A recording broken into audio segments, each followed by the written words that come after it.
In 1845, two ships sailed into the Arctic carrying 129 men. They were equipped for 3 years. They were led by experienced officers. They were never seen alive again. What happened to the Franklin expedition remains one of history's most disturbing, unsolved mysteries.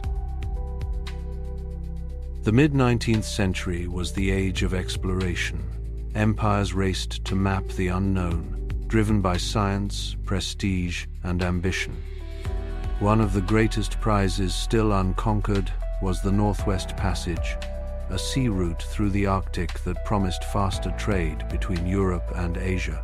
Many had tried to find it, most had failed. In 1845, Sir John Franklin believed he would succeed.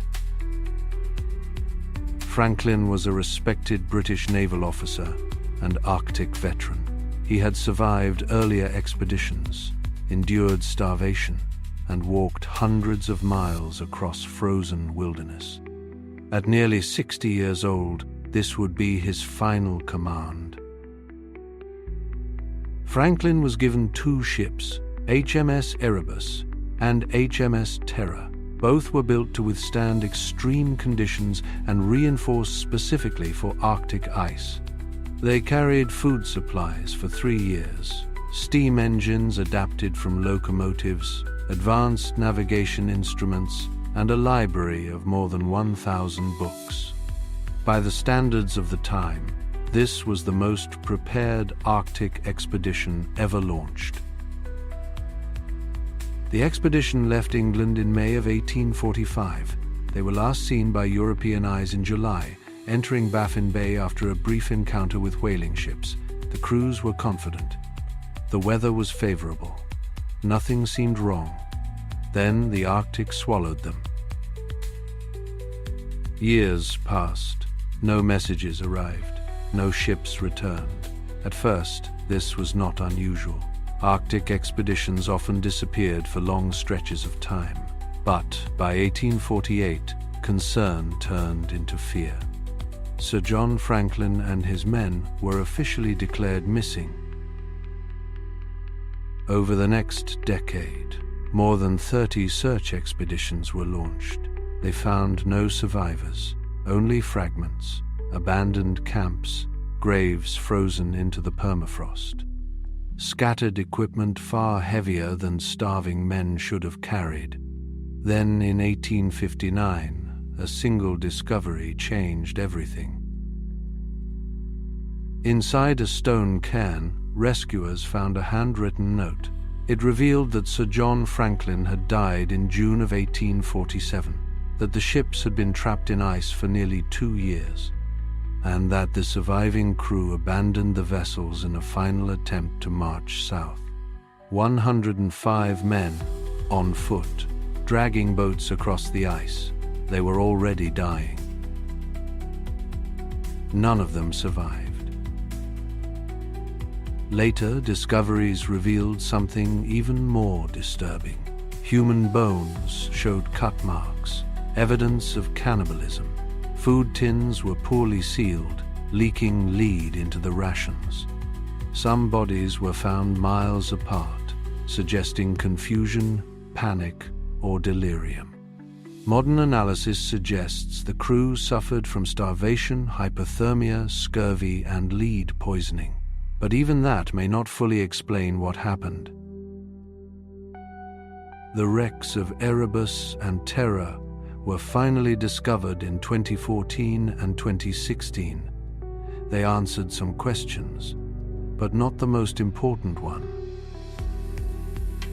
Why did such a well-prepared expedition fail so completely?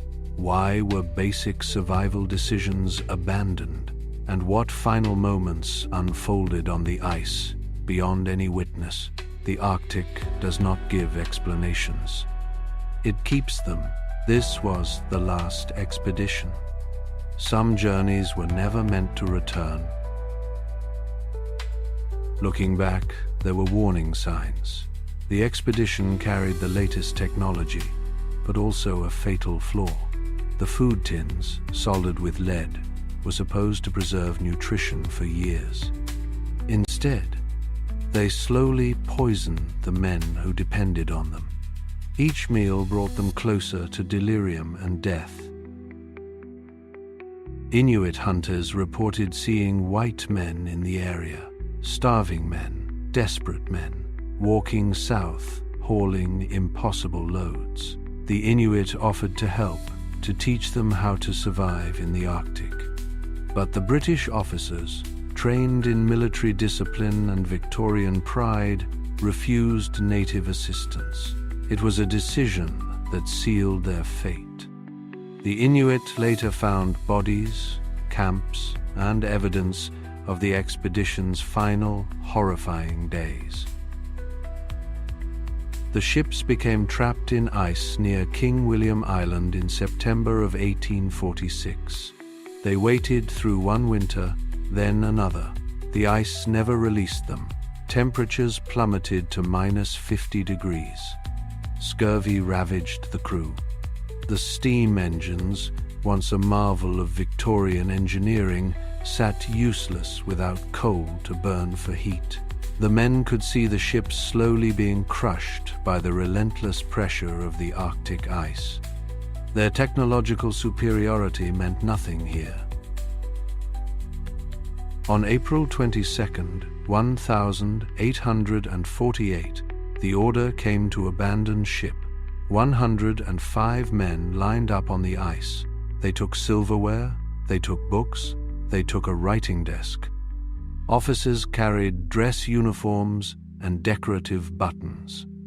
These were men already weakened by 2 years of cold and poor nutrition, now dragging boats weighing hundreds of pounds across broken ice. It was madness born of desperation and the collapse of rational thought.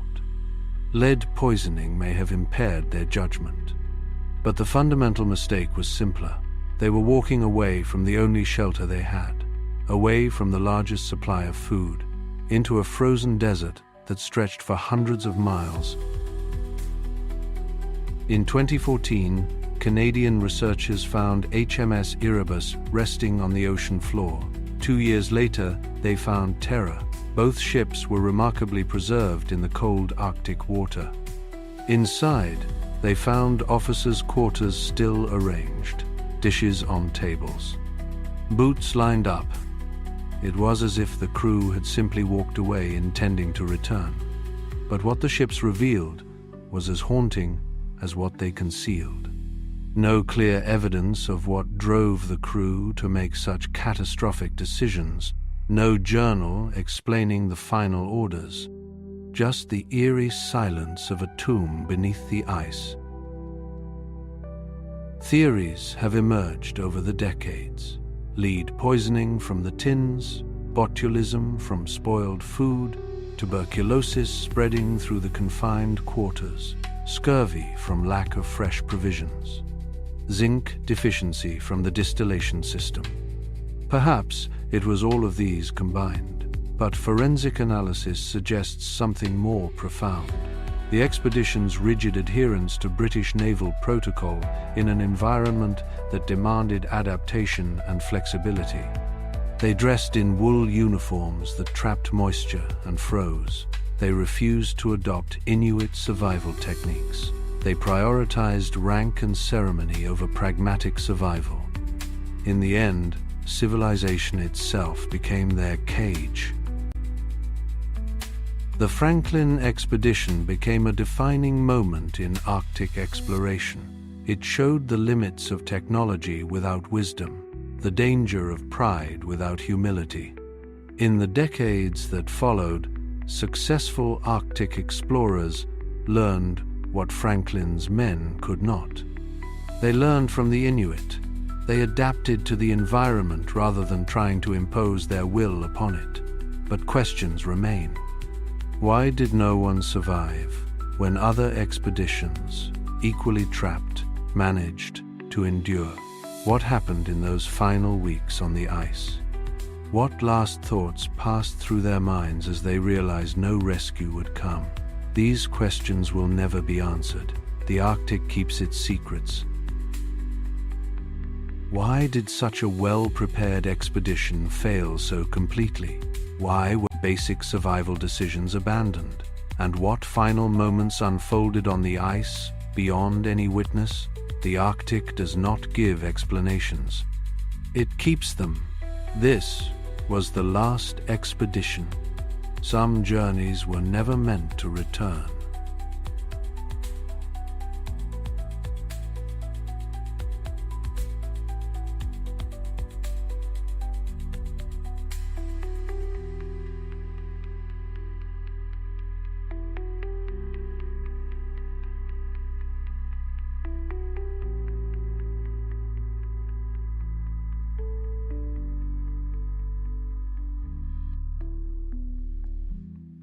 If you found this story compelling, please like this video and subscribe to The Last Expedition for more untold histories from the edge of human endurance.